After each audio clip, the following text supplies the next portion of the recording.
புதுச்சேரி இணையவழி காவல் நிலையத்திற்கு நேற்று வந்த புகார்களின் விவரங்கள் வெளியிடப்பட்டுள்ளன.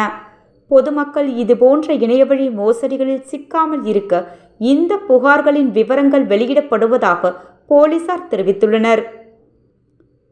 SBI மேனேஜர் பேசுகிறேன் என்று சொல்லி OTP கொடுத்தவுடன் அவர் வங்கிக் கணக்கில் இருந்து 85,000 ரூபாய் இணையவழி மோசடிக்காரர்களால் திருடப்பட்டுவிட்டது.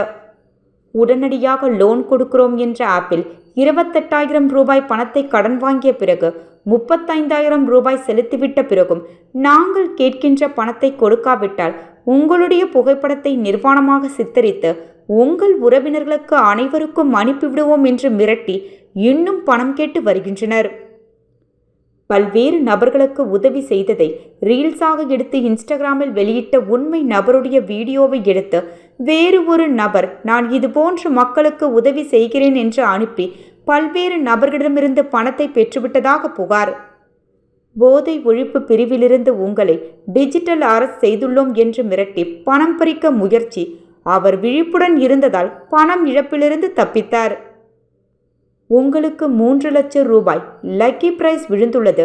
அதற்கு GST கட்ட வேண்டுமென ஒரு நபரை ஏமாற்றி 35,000 ரூபாய் பணத்தை பிடுங்கிய இணையவழி மோசடிக்காரர்கள். இது போன்று தினம் தினம் பல்வேறு இணையவழி மோசடிகள் அரங்கேறி வருகிறது. பொதுமக்கள் இணைய வழியில் எச்சரிக்கையாக இருக்கும்படி புதுச்சேரி காவல்துறையின் சார்பாக பொதுமக்களை கேட்டுக்கொள்கிறோம்.